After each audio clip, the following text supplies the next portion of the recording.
어머니, 제발 이런 것 좀 가져오지 마세요. 박서연의 목소리에는 짜증이 가득했습니다. 현관문을 열고 들어선 김말자의 손에는 낡은 비닐봉지가 들려 있었죠. 봉지 안에서는 김치 냄새와 함께 시골 채소 특유의 흙냄새가 풍겨 나왔어요. 70이 넘은 김말자는 허리를 구부린 채 신발을 벗으며 작은 목소리로 대답했습니다. 시장에서 좋은 배추 있길래 서연이 내가 좋아할까 싶어서. 그러나 서연은 코를 찌푸리며 몸을 돌렸어요. 새로 이사온 강북 신축 아파트의 깨끗한 거실과 김말자가 가져온 시골 채소들은 어울리지 않았죠.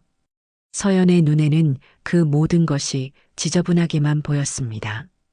거실 소파에 앉아있던 아들 윤상호도 어머니를 반기지 않았어요. 그는 스마트폰을 들여다보며 한숨을 쉬었습니다. 사업이 기울어가는 상황에서 어머니까지 신경 쓰기엔 여유가 없었죠. 김말자는 상호의 얼굴을 살펴보았어요.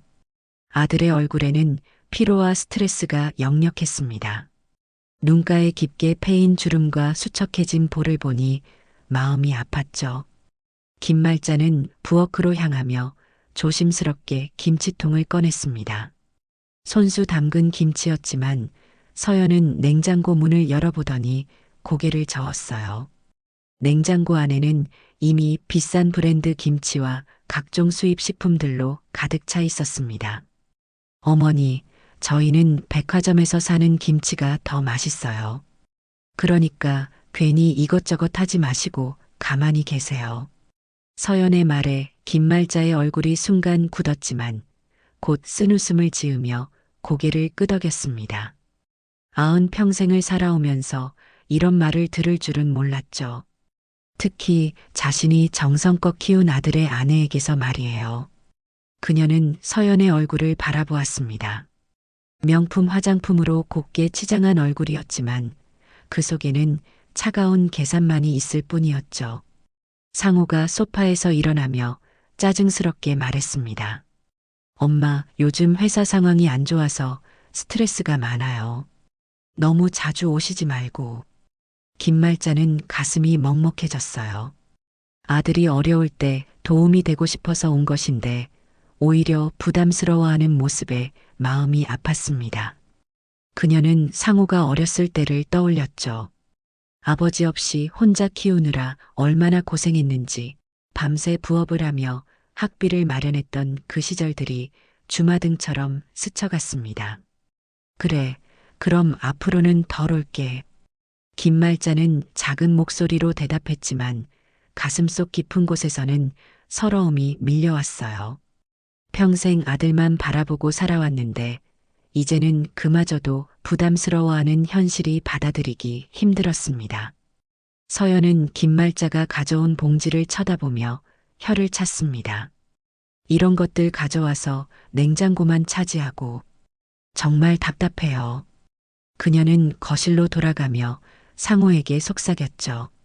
당신 어머니 때문에 우리 집안 분위기가 다 망가져요. 맨날 그런 시골 냄새 나는 것들만 가져오시고. 상고도 고개를 끄덕이며 동의했습니다. 사업 실패로 인한 스트레스와 경제적 압박감이 어머니에 대한 원망으로 바뀌어 가고 있었어요. 그는 어머니를 바라보며 속으로 생각했죠. 평생 가난하게 살면서 우리한테 물려준 것도 없으면서 이제 와서 뭘 도와준다고. 김말자는 부엌에서 혼자 김치를 다시 봉지에 담으며 한숨을 쉬었습니다. 며느리와 아들의 차가운 시선이 온몸으로 느껴졌어요. 그녀는 창밖을 바라보았습니다. 회색빛 하늘이 마치 자신의 마음을 대변하는 것 같았죠. 거실에서는 부부의 대화가 계속되고 있었습니다. 솔직히 어머니가 우리한테 해주신 게 뭐가 있어요? 집 한 채도 못 물려주시고 돈도 없으시면서. 서연의 말에 상호는 고개를 숙였습니다. 마음 한구석에서는 어머니에 대한 미안함이 있었지만 현실적인 부담감이 더 컸죠. 김말자는 봉지를 다시 들고 현관으로 향했습니다. 뒤에서 들려오는 부부의 대화 소리가 귀를 아프게 했어요. 그녀는 신발을 신으며 마지막으로 거실을 돌아보았습니다. 따뜻한 가족의 정이 있을 것이라 생각했던 그 공간에는 차가운 공기만이 흐르고 있었죠. 그럼 나는 이만 가볼게. 김말자의 작별 인사에 대답하는 사람은 아무도 없었습니다. 현관문이 닫히는 소리만이 적막한 아파트에 울려 퍼질 뿐이었어요.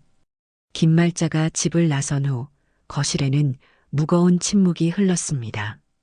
서연은 소파에 앉아 창밖을 바라보며 깊은 생각에 잠겼어요.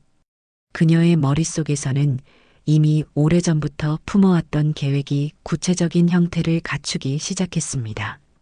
결혼 초기부터 시어머니가 마음에 들지 않았던 서연에게는 이번 경제적 위기가 오히려 기회처럼 느껴졌죠. 상우는 여전히 스마트폰을 들여다보고 있었지만 화면에 나타나는 숫자들은 그의 마음을 더욱 무겁게 만들었어요. 회사 계좌의 잔고는 바닥을 드러내고 있었고 밀린 대출 이자는 눈덩이처럼 불어나고 있었습니다. 거래처들은 하나둘씩 계약을 해지하기 시작했고 직원들의 월급조차 제때 줄 수 없는 상황이었죠. 이런 현실 앞에서 어머니까지 챙겨야 한다는 부담감이 그의 어깨를 짓눌렀습니다. 서연은 마침내 입을 열었습니다. 여보, 이제 정말 결정할 때가 왔어요. 그녀의 목소리에는 평소보다 더 단호한 결의가 담겨 있었어요. 상우는 고개를 들어 아내를 바라보았습니다. 서연의 표정에서 이미 답이 정해져 있음을 직감할 수 있었죠. 서연은 테이블 위에 쌓인 청구서들을 정리하며 차근차근 현실을 설명했습니다.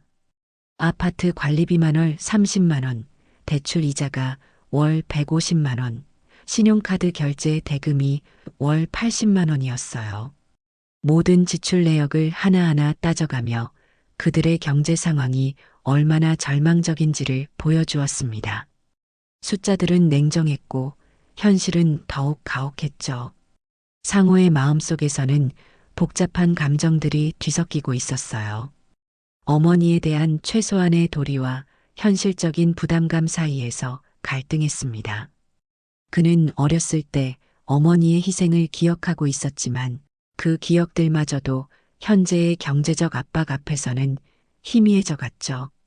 서연은 계속해서 자신의 논리를 펼쳤습니다.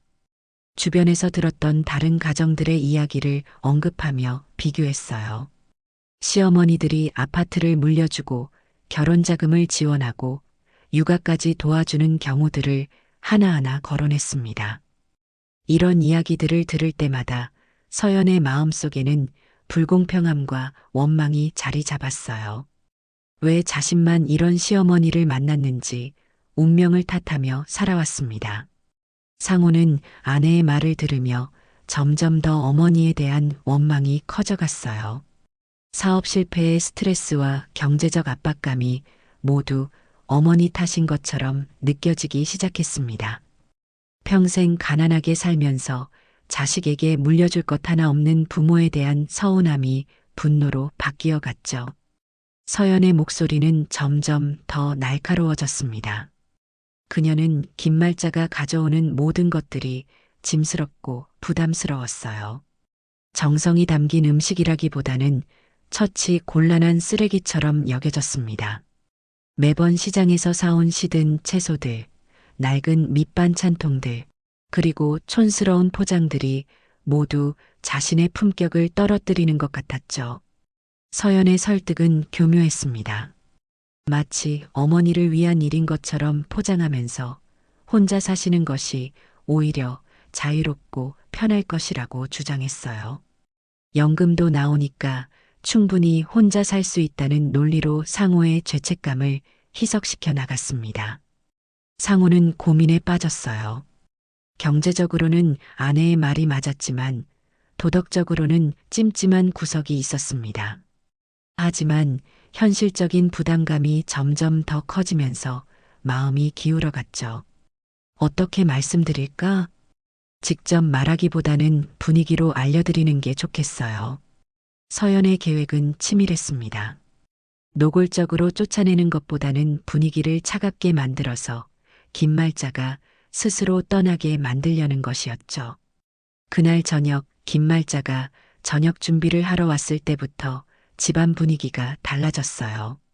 서연은 노골적으로 차가운 태도를 보였고 상호도 어머니를 피하려는 듯 방에 틀어박혔습니다. 평소와는 완전히 다른 냉랭함이 집안을 지배했죠. 김말자는 부엌에서 혼자 간단한 반찬들을 정리하며 마음을 달래려 했지만 며느리와 아들의 변한 태도가 가슴을 아프게 했습니다. 평생 자식만 바라보고 살아온 그녀에게는 이런 냉대가 칼로 찌르는 것 같았어요. 며칠이 지나면서 상황은 더욱 악화되었습니다. 서연은 김말자가 올 때마다 일부러 외출을 하거나 바쁘다는 핑계로 대화를 피했어요.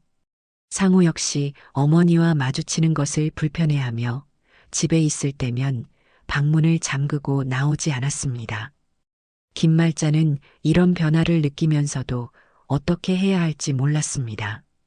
밤마다 잠들지 못하고 천장을 바라보며 자신이 뭘 잘못했는지 곰곰이 생각해 보았지만 뚜렷한 답을 찾을 수 없었어요. 그녀의 마음속에는 서운함과 당혹감이 뒤엉켜 있었죠. 서연의 계획은 점점 더 구체화되었습니다. 직접적으로 나가라고 말하는 대신 분위기를 계속 차갑게 만들어서 김말자가 스스로 떠나게 만들려는 것이었어요. 이런 방법이 더 깔끔하고 나중에 다른 사람들에게 비난받을 일도 없을 것이라고 계산했습니다. 겨울비가 창문을 두드리는 밤이었습니다. 김말자는 아들 집 거실 소파에 앉아 텔레비전을 보고 있었지만 화면 속 내용은 전혀 머릿속에 들어오지 않았어요. 며칠째 계속되고 있는 서연과 상호의 차가운 태도가 그녀의 마음을 무겁게 짓누르고 있었습니다. 부엌에서는 서연이 설거지를 하는 소리가 들려왔어요. 평소보다 더 거칠게 그릇을 부딪히는 소리가 김말자의 귀를 자극했습니다. 그 소리 하나하나가 마치 자신을 향한 불만의 표현처럼 느껴졌죠. 김말자는 며느리의 심기가 불편하다는 것을 온몸으로 느끼고 있었어요. 상호는 서재에서 나와 거실을 지나가면서도 어머니와 눈을 마주치지 않으려 애썼습니다.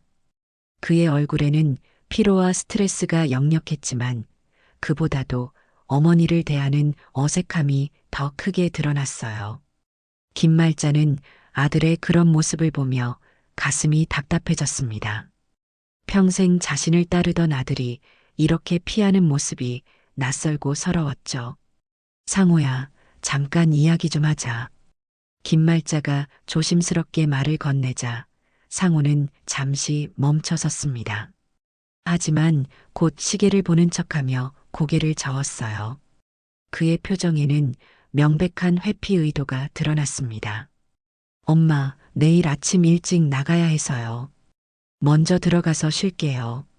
그의 목소리에는 평소의 따뜻함이 사라져 있었습니다. 김말자는 아들이 자신을 의도적으로 피하고 있다는 것을 분명히 느꼈어요. 상호는 어머니의 시선을 받으며 불편해하는 기색을 숨기지 않았습니다. 그는 서둘러 침실로 향했고 문을 닫는 소리가 거실에 메아리 쳤죠. 서연이 부엌에서 나와 거실을 정리하기 시작했어요.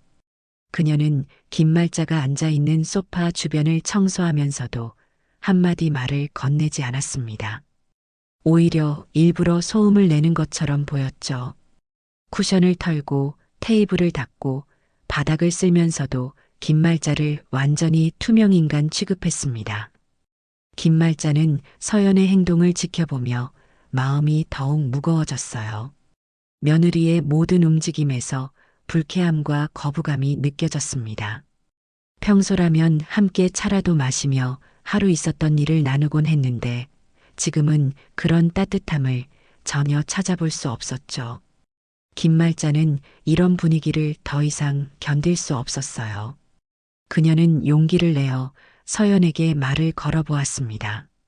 서연아, 내가 뭘 잘못했는지 말해줄 수 있니? 서연은 청소를 멈추고 김말자를 바라보았습니다. 그녀의 눈에는 짜증과 불편함이 가득했어요. 잠시 침묵이 흐른 후 서연이 입을 열었습니다. 특별히 잘못하신 건 없어요. 다만 우리도 상황이 어렵다 보니까요. 서연의 대답은 차갑고 건조했습니다. 김말자는 며느리의 진심을 알고 싶었지만 서연은 더 이상 대화할 의향이 없어 보였어요. 그녀는 청소 도구들을 정리하며 자리를 떠났습니다. 혼자 남겨진 김말자는 깊은 한숨을 쉬었어요. 70년을 넘게 살아오면서 이런 외로움을 느껴본 적이 없었습니다. 특히 자신이 가장 사랑하는 가족들로부터 받는 냉대는 더욱 견디기 힘들었죠. 그날 밤 김말자는 잠들지 못하고 천장을 바라보았습니다. 어둠 속에서 지난 세월들이 주마등처럼 스쳐갔어요. 남편을 잃고 홀로 아들을 키우느라 고생했던 시절, 상우가 대학에 들어갔을 때의 기쁨, 결혼식 날의 감격. 모든 기억들이 지금의 현실과 대조되어 더욱 아팠습니다. 며칠이 더 지나면서 상황은 악화일로를 걸었어요. 서연은 김말자와 같은 공간에 있는 것조차 꺼리기 시작했고, 상우는 아예 집에 늦게 들어와서 일찍 나가는 패턴을 반복했습니다. 김말자가 부엌에서 뭔가 하려고 하면 서연은 노골적으로 불쾌한 표정을 지었죠. 김말자는 자신이 이 집에서 환영받지 못하는 존재라는 것을 점점 더 확실하게 느꼈습니다. 아들과 며느리의 태도에서 더 이상 머물러서는 안 된다는 메시지를 분명히 읽을 수 있었어요. 그녀의 마음속에는 서운함과 배신감이 뒤섞여 있었지만 한편으로는 이런 상황을 계속 이어갈 수도 없다는 현실적인 판단도 들었습니다. 어느 날 저녁 김말자는 마침내 결심했어요. 더 이상 이 집에 부담을 주면서 살 수는 없다고 생각했습니다. 그녀는 조용히 자신의 짐을 정리하기 시작했죠. 어둠이 깔린 밤 11시, 김말자는 작은 여행 가방 하나에 옷가지 몇 벌과 낡은 사진첩을 넣었습니다. 70년 세월의 무게가 이 작은 가방 안에 다 담길 리 없었지만 더 이상 이 집에 머물 수는 없다는 마음만은 확고했어요. 거실 창문 너머로는 겨울비가 계속 내리고 있었고 차가운 바람 소리가 그녀의 마음을 더욱 시리게 만들었습니다. 김말자는 부엌 테이블 위에 작은 메모지를 남겼어요. 떨리는 손으로 볼펜을 잡고 몇 줄의 글자를 적었습니다. 글씨체는 평소보다 흐릿했지만 마음만은 또렷했죠. 아들과 며느리에게 더 이상 부담을 주고 싶지 않다는 내용과 함께 건강하게 잘 살라는 당부의 말을 적었습니다. 집안은 조용했어요. 상우와 서연은 이미 잠자리에 들었고 복도에는 그들 방에서 새어나오는 희미한 불빛만이 있었습니다. 김말자는 그 불빛을 바라보며 잠시 망설였어요. 정말 이렇게 떠나는 것이 맞는지, 아들에게 한 번 더 이야기해 보는 것이 좋을지 고민했습니다. 하지만 며칠간 겪었던 차가운 시선들과 외면하는 태도들이 떠오르자 김말자의 마음은 다시 굳어졌어요. 더 이상 눈치를 보며 살고 싶지 않았고 자신 때문에 가족들이 불편해하는 것도 보고 싶지 않았습니다. 현관에서 우산을 챙기며 김말자는 마지막으로 집안을 돌아보았어요. 상우가 어렸을 때 뛰어놀던 거실, 함께 밥을 먹던 식탁, 명절 때마다 모여 앉아 이야기를 나누던 소파, 모든 것들이 이제는 추억이 될 것 같았습니다. 문고리를 잡은 김말자의 손이 떨렸어요. 한번 나가면 다시는 돌아올 수 없을지도 모른다는 생각이 들었기 때문이었죠. 하지만 그녀는 깊은 숨을 들이마시고 문을 열었습니다. 밖으로 나서자 차가운 겨울바람이 얼굴을 때렸어요. 비는 더 세게 내리고 있었고 가로등 불빛도 희미했습니다. 김말자는 검은 우산을 펼치고 천천히 걸음을 옮겼죠. 아파트 단지를 벗어나면서 김말자는 뒤를 돌아보지 않았어요. 돌아보면 마음이 약해질 것 같았기 때문입니다. 그녀의 발걸음은 느렸지만 확고했어요. 어디로 갈지는 정확히 정하지 못했지만 일단 이 동네를 벗어나야 한다는 생각뿐이었습니다. 버스 정류장에 도착했을 때는 이미 자정이 가까워지고 있었어요. 막차 시간도 지났고 택시도 쉽게 잡히지 않는 시간이었습니다. 김말자는 정류장 벤치에 앉아 빗소리를 들으며 생각에 잠겼어요. 평생을 아들만 바라보고 살았는데 이제는 그 아들도 자신을 부담스러워한다는 현실이 가슴을 아프게 했습니다. 김말자는 자신이 정말 쓸모없는 존재가 된 것인지 자문해 보았어요. 나이가 들면서 아무것도 해줄 수 없는 짐덩어리가 되어버린 것은 아닌지 생각했습니다. 하지만 동시에 억울한 마음도 들었어요. 상호를 키우기 위해 평생 희생했던 세월들, 밤낮 없이 일하며 학비를 벌었던 기억들이 떠올랐습니다. 그 모든 것들이 이제는 아무 의미가 없는 것처럼 취급받는 현실이 서러웠죠. 새벽 5시쯤 되어서야 첫 버스가 왔어요. 김말자는 목적지도 정하지 않은 채 그 버스에 올랐습니다. 창밖으로는 여전히 비가 내리고 있었고 도시의 불빛들이 흐릿하게 번져 보였어요. 버스 안에서 김말자는 핸드폰을 꺼내 상호에게 문자를 보냈습니다. 상호야, 너희들 부담 주기 싫어서 나왔다. 걱정하지 말고 잘 살아라. 메시지를 보낸 후 김말자는 핸드폰을 끄고 가방 깊숙이 넣었어요. 아들이 연락을 해와도 받지 않을 생각이었습니다. 이미 결심한 일이었고 되돌릴 의향도 없었죠. 버스는 서울 시내를 가로지르며 달렸어요. 김말자는 창밖을 바라보며 새로운 삶에 대해 생각했습니다. 70이 넘은 나이에 혼자 살아가기는 쉽지 않겠지만 그래도 눈치 보며 사는 것보다는 나을 것 같았어요. 종점에 도착했을 때는 해가 떠오르고 있었습니다. 김말자는 버스에서 내려 주변을 둘러보았어요. 낯선 동네였지만 새로운 시작을 위한 곳으로는 나쁘지 않아 보였습니다. 그녀는 가방 끈을 다시 잡고 걸음을 옮겼어요. 비는 그쳤지만 하늘은 여전히 흐렸고 새로운 하루가 시작되고 있었습니다. 상호는 아침 7시에 일어나 평소와 같이 세수를 하고 거실로 나왔습니다.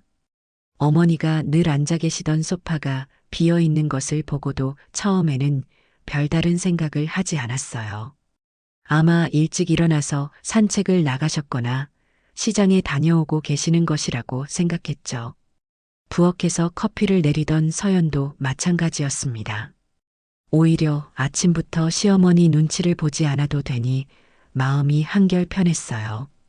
그녀는 상호와 함께 조용히 아침 식사를 하며 하루 계획을 이야기했습니다. 오늘 오후에 은행 가서 대출 상환 계획 상담받아야겠어요. 그래, 이자라도 줄일 수 있으면 좋겠는데. 부부는 경제적 문제에 대해 진지하게 논의했어요. 김말자가 없는 아침 식탁은 예상보다 평온했고 서연은 속으로 이런 분위기가 계속되길 바랐습니다. 상호가 회사에 출근하고 서연이 집안일을 하던 중 부엌 테이블 위에 놓인 작은 메모지를 발견했어요. 처음에는 김말자가 장볼 목록을 적어 놓은 것인가 생각했지만 글씨를 자세히 읽어보니 상황이 심상치 않다는 것을 깨달았습니다. 메모지에는 떨리는 글씨로 이런 내용이 적혀 있었어요. 더 이상 부담을 주고 싶지 않다는 말과 함께 건강하게 잘 살라는 당부였습니다. 서연은 순간 당황했지만 곧 이것이 자신이 원하던 결과라는 생각이 들었어요. 하지만 문제는 다른 사람들이 어떻게 생각할지였습니다. 시어머니가 집을 나간 것이 알려지면 자신들이 쫓아냈다고 오해받을 수도 있었죠. 서연은 급히 상호에게 전화를 걸었습니다. 여보, 큰일 났어요. 어머니가 집을 나가셨어요. 전화를 받은 상호는 처음에는 상황을 제대로 파악하지 못했어요. 어머니가 잠깐 어디 나가신 것이라고 생각했죠. 뭐라고? 어디 나가셨다고? 메모를 남기고 나가셨어요. 짐까지 챙겨서요. 상호의 머릿속이 복잡해졌습니다. 며칠 전부터 어머니에게 차갑게 대했던 자신의 행동들이 떠올랐어요. 그때는 경제적 부담 때문에 어쩔 수 없다고 생각했지만 정말로 어머니가 집을 나가버리자 당황스러웠습니다. 회사 동료들은 상호의 심각한 표정을 보고 무슨 일이 있는지 궁금해했어요. 하지만 상호는 어머니가 집을 나갔다는 이야기를 할 수가 없었습니다. 체면이 서지 않았고 무엇보다 자신들이 어머니를 내쫓았다고 오해받을까봐 걱정되었죠. 점심시간에 상호는 집으로 돌아와 상황을 확인했어요. 김말자의 방을 들여다보니 옷장이 텅 비어 있었고 평소 아끼던 사진첩도 사라진 상태였습니다. 정말로 떠날 준비를 하고 나간 것이 분명했죠. 어머니가 어디로 가셨을까? 연락은 안 되세요? 서연이 물었지만 상고는 고개를 저었어요. 김말자의 핸드폰은 꺼져 있었고 어디로 갔는지 전혀 알 수 없었습니다. 하루가 지나고 이틀이 지나도 김말자로부터 연락은 없었어요. 상호는 점점 불안해지기 시작했습니다. 70이 넘은 어머니가 혼자서 어떻게 지내고 계실지 걱정되었죠. 서연은 겉으로는 걱정하는 척했지만 속으로는 이대로 어머니가 돌아오지 않기를 바랐어요. 문제가 깔끔하게 해결된 것 같았기 때문입니다. 혹시 친척들한테 연락해 보셨어요? 어머니가 연락하고 지내는 친척이 별로 없어서 상호는 자신이 어머니에 대해 얼마나 무관심했는지를 새삼 깨달았어요. 평소 어머니가 어떤 사람들과 어울리시는지, 어디서 시간을 보내시는지 전혀 알지 못했습니다. 며칠이 더 지나자 상호의 마음에는 죄책감이 자리 잡기 시작했어요. 어머니를 차갑게 대했던 자신의 행동들이 후회되었습니다. 하지만 동시에 경제적 부담이 줄어든 것도 사실이었고 복잡한 감정에 휩싸였죠. 회사 일도 제대로 집중할 수 없었어요. 거래처와의 미팅 중에도 자꾸 어머니 생각이 났고 혹시 무슨 일이 생긴 것은 아닌지 걱정되었습니다. 일주일이 지나자 동네 사람들이 김말자의 안부를 묻기 시작했어요. 평소 시장에서 자주 보던 분이 갑자기 안 보인다며 궁금해했습니다. 요즘 어머님 안 보이시는데 어디 편찮으신가요? 이런 질문을 받을 때마다 상우와 서연은 곤란해졌어요. 고향에 잠깐 내려가셨다고 둘러대기는 했지만 계속 이런 식으로 변명할 수는 없었습니다. 서연은 이제 와서 어머니를 찾아야 하는 것인지 고민되었어요. 돌아오시면 다시 원래대로 부담스러운 상황이 될 텐데 그렇다고 70이 넘은 시어머니를 계속 방치할 수도 없는 일이었습니다. 상우 역시 비슷한 고민에 빠져 있었어요. 어머니에 대한 걱정과 현실적인 부담감 사이에서 갈등하고 있었습니다. 김말자가 집을 나간 지 열흘이 지난 어느 아침 상우는 평소보다 일찍 일어나 신문을 펼쳤습니다. 경제면에서 부동산 관련 기사들을 훑어보던 중 갑자기 눈이 번쩍 뜨이는 기사를 발견했어요. 일면 상단에 큼직하게 실린 기사의 제목이 그의 시선을 사로잡았습니다. 강남 핵심부 대형 빌딩 소유주 김말자, 여사, 수십 년 만에 공식 석상 등장. 상호는 처음에는 동명이인이겠거니 생각했어요. 하지만 기사 옆에 실린 사진을 보는 순간 얼굴이 창백해졌습니다. 분명히 자신의 어머니였죠. 평소보다 단정하게 차려입은 모습이었지만 틀림없는 김말자의 얼굴이었어요. 기사 내용은 충격적이었습니다. 강남 역삼동과 청담동 일대에 여러 채의 빌딩을 소유하고 있는 김말자가 오랫동안 숨어 지내다가 최근 사회 환원 사업을 위해 공식적으로 모습을 드러냈다는 것이었어요. 기사에 따르면 그녀는 90년대 초반부터 강남 개발, 초기에 땅을 사들여 현재까지 보유하고 있는 숨은 부자였습니다. 상호의 손이 떨렸어요. 신문을 다시 읽고 또 읽었지만 내용은 변하지 않았습니다.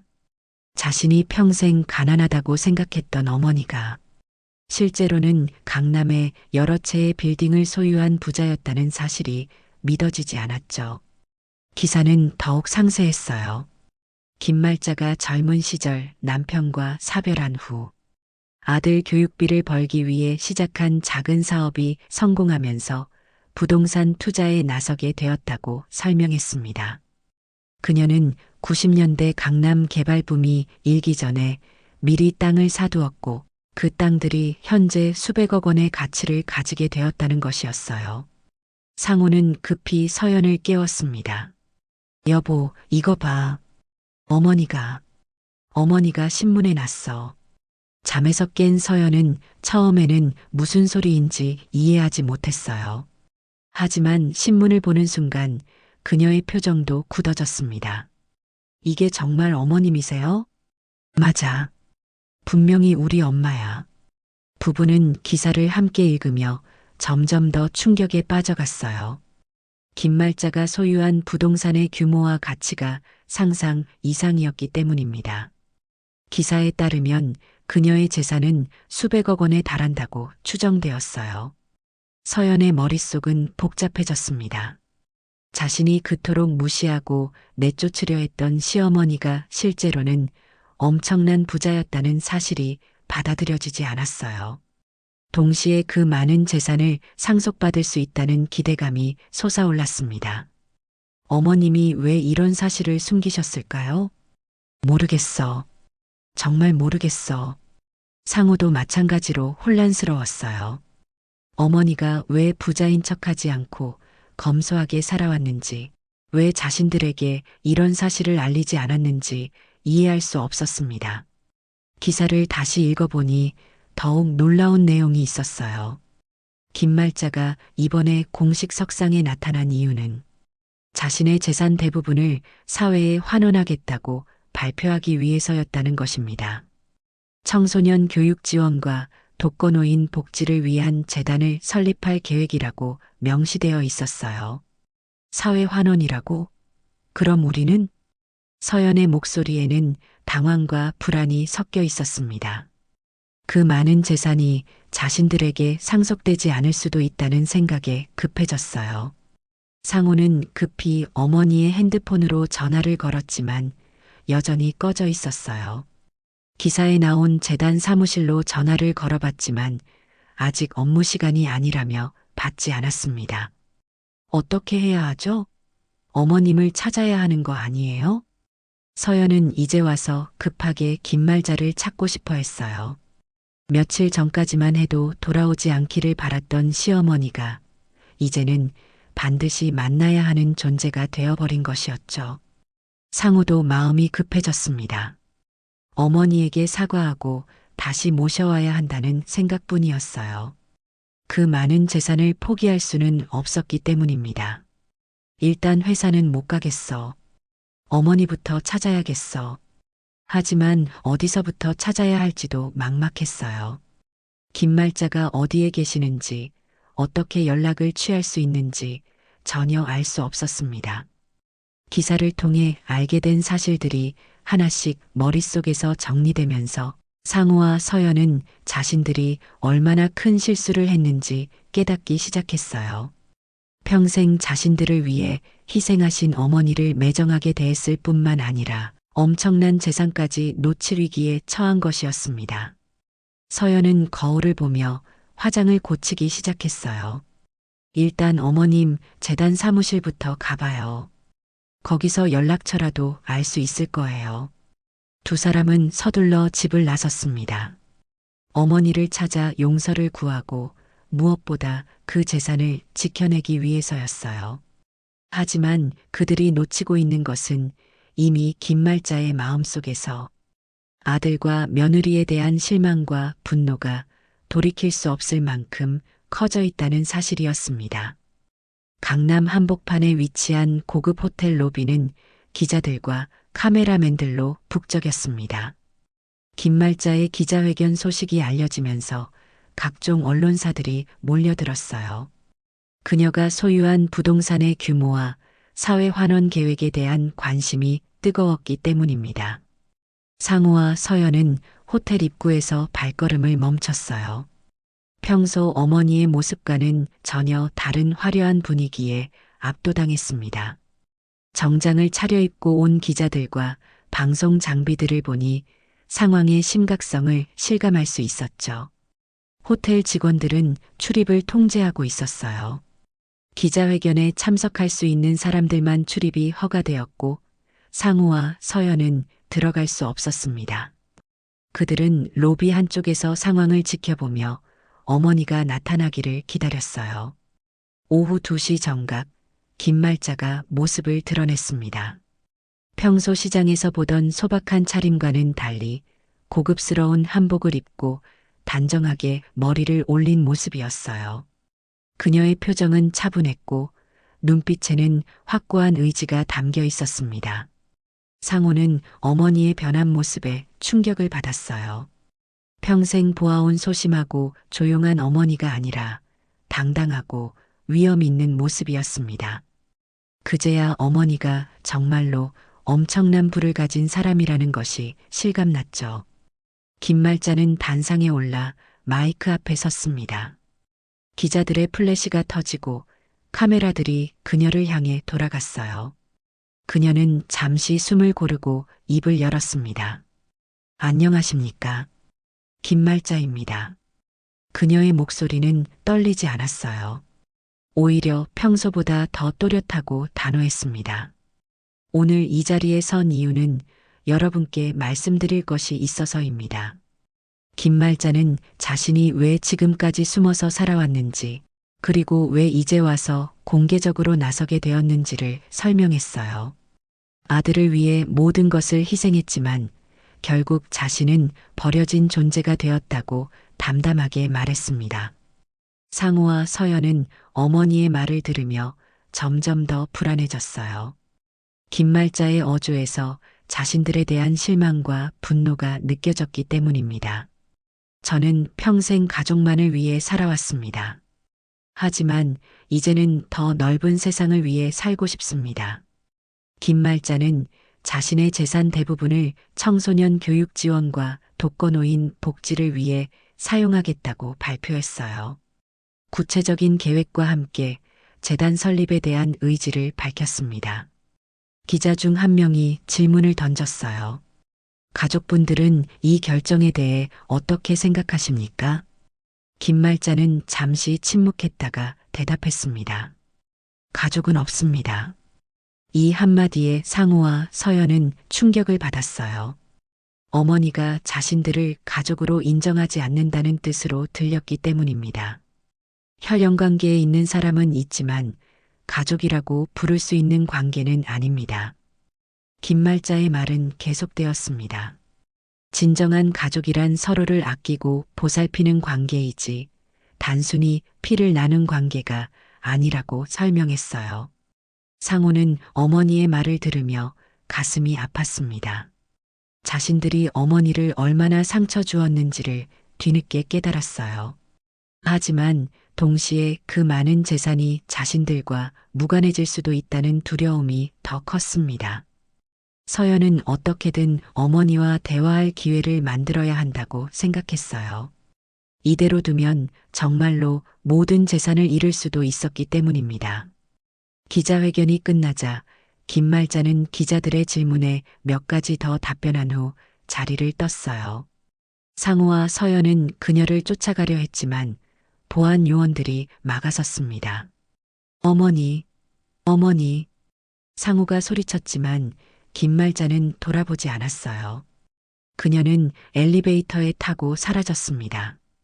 호텔을 나선 상우와 서연의 표정은 절망적이었어요. 어머니와 대화할 기회조차 얻지 못했고 상황은 점점 더 나빠지고 있었습니다. 어떻게 하죠? 정말 다 잃는 건 아니겠죠? 서연의 목소리에는 간절함이 배어 있었어요. 그 많은 재산을 놓칠 수 없다는 생각뿐이었습니다. 상우도 마찬가지였어요. 어머니에 대한 미안함보다는 재산에 대한 욕심이 더 컸습니다. 어떻게든 어머니를 설득해서 마음을 돌려놓아야 한다고 생각했죠. 변호사라도 만나서 상속권에 대해 알아봐야겠어. 하지만 그들이 놓치고 있는 것은 김말자의 결심이 이미 돌이킬 수 없을 만큼 굳어졌다는 사실이었습니다. 평생 자식만 바라보고 살았던 어머니의 마음에는 더 이상 그들을 위한 자리가 남아있지 않았어요. 김말자는 호텔 최고층 스위트룸에서 창밖을 내려다보며 깊은 생각에 잠겼습니다. 아래쪽에서 우왕좌왕하고 있는 아들과 며느리의 모습이 보였지만 그녀의 표정에는 아무런 변화가 없었어요. 김말자가 기자회견을 마친 지 한 달이 지났습니다. 강남 역삼동에 새로 문을 연 희망나눔 장학센터는 연일 방문객들로 붐볐어요. 경제적 어려움으로 학업을 포기할 위기에 처한 청소년들과 홀로 살아가는 독거노인들이 찾아와 감사의 인사를 전했습니다. 김말자는 장학센터 이사장실에서 하루 종일 이런 사람들을 만났어요. 평생 아들 하나만 바라보고 살았던 그녀에게 이제는 수백 명의 새로운 가족들이 생긴 것 같았습니다. 젊은 학생들이 장학금을 받고 기뻐하는 모습, 독거노인들이 따뜻한 식사를 하며 웃는 모습을 보면서 진정한 보람을 느꼈죠. 할머니, 덕분에 대학에 갈 수 있게 되었어요. 정말 감사합니다. 18살 김민수라는 학생이 눈물을 글썽이며 인사했어요. 아버지를 일찍 여의고 홀어머니 밑에서 자란 그는 생활고로 대학 진학을 포기하려 했었습니다. 하지만 김말자의 장학재단 덕분에 꿈을 이어갈 수 있게 되었죠. 김말자는 그런 학생들을 보며 마음이 따뜻해졌어요. 자신의 재산이 진정 필요한 곳에 쓰이고 있다는 것을 실감할 수 있었습니다. 과거 아들과 며느리에게 무시당했던 기억들이 점점 희미해져 갔어요. 한편 상우와 서연은 절망적인 상황에 직면해 있었습니다. 회사는 결국 부도를 맞았고 아파트는 경매에 넘어갔어요. 그들은 도심 외곽의 낡은 고시원으로 이사할 수밖에 없었습니다. 고시원 복도는 좁고 어두웠어요. 벽지는 곳곳이 뜯어져 있었고 습기 냄새가 코를 찔렀습니다. 상우와 서연이 들어간 방은 겨우 평 남짓한 공간에 작은 창문 하나가 전부였죠. 이게 우리 신세가 된 거야? 서연은 방 안을 둘러보며 한숨을 쉬었어요. 불과 몇 달 전까지만 해도 강북 신축 아파트에서 여유롭게 살았던 것이 꿈 같았습니다. 명품 가방들은 모두 전당포에 맡겼고 남은 것이라고는 기본적인 생활용품뿐이었어요. 상호는 작은 테이블에 앉아 구직 사이트를 뒤적거렸어요. 하지만 나이도 적지 않고 회사 부도라는 이력 때문에 쉽게 일자리를 구하기 어려웠습니다. 하루하루가 막막했고 미래에 대한 희망도 보이지 않았죠. 어머니한테 한 번 더 가보는 게 어떨까? 서연이 조심스럽게 제안했어요. 지난 한 달 동안 여러 번 장학센터를 찾아갔지만 김말자는 한 번도 그들을 만나주지 않았습니다. 직원들은 이사장님께서 면회를 거부하신다며 정중히 돌려보냈어요. 소용없어. 엄마 마음은 이미 굳어졌어. 상우는 체념한 듯 말했어요. 어머니의 기자회견에서 들었던 말들이 아직도 귀에 맴돌았습니다. 가족은 없다는 차가운 선언이 가슴을 아프게 했죠. 저녁 시간이 되자 상우는 편의점에서 컵라면을 사왔어요. 예전에는 상상도 못했던 식사였지만 이제는 그마저도 사치처럼 느껴졌습니다. 두 사람은 말없이 라면을 먹으며 각자의 생각에 잠겼어요. 텔레비전에서는 저녁 뉴스가 나오고 있었어요. 김말자의 장학재단이 또 다른 사회 공헌 사업을 시작한다는 소식이었습니다. 화면 속 어머니는 밝게 웃으며 학생들과 어르신들에게 둘러싸여 있었어요. 저분이 정말 우리 어머니 맞나 싶어. 서연이 중얼거렸습니다. 평소 알고 있던 김말자와는 전혀 다른 모습이었어요. 당당하고 활기찬 모습에서는 과거의 그림자를 찾아볼 수 없었습니다. 뉴스는 계속되었어요. 김말자가 인터뷰에서 말하는 내용이 두 사람의 귀를 파고들었습니다. 진정한 가족은 혈연이 아니라 마음으로 이어지는 것입니다. 지금 제 곁에 있는 이분들이 바로 제 가족입니다. 그녀는 자신을 둘러싼 사람들을 바라보며 따뜻한 미소를 지었어요. 그 미소에는 과거의 아픔은 온데간데 없고 새로운 삶에 대한 만족감만이 가득했습니다. 상우와 서연은 서로의 얼굴을 바라보았어요. 둘 다 똑같은 생각을 하고 있었습니다. 자신들이 놓친 것이 단순히 돈이 아니라는 것을 이제야 깨달았죠. 진정한 가족의 의미, 그리고 사랑의 소중함을 너무 늦게 알아버린 것이었어요. 밤이 깊어가면서 고시원은 더욱 조용해졌습니다. 얇은 벽 너머로 들려오는 다른 사람들의 생활 소음만이 그들의 외로움을 더욱 부각시켰어요. 상우는 창밖을 바라보며 생각했습니다. 강남 한복판에서 환한 불빛으로 가득한 장학센터와 어둠 속에 잠긴 자신들의 현실이 극명하게 대비되었어요. 그는 이제야 어머니가 얼마나 소중한 존재였는지를 깨달았지만 이미 돌이킬 수 없는 강을 건너버린 후였습니다. 서연도 마찬가지였어요. 과거 시어머니를 무시하고 쫓아냈던 자신의 행동들이 후회되었지만 시간을 되돌릴 수는 없었습니다. 그들에게 남은 것은 후회와 절망뿐이었죠. 창밖으로는 겨울비가 다시 내리기 시작했어요. 몇 달 전 김말자가 이 집을 떠났던 바로 그날처럼 차갑고 쓸쓸한 비였습니다. 하지만 이제 비를 맞으며 거리를 헤매는 것은 김말자가 아니라 그들 자신이었어요.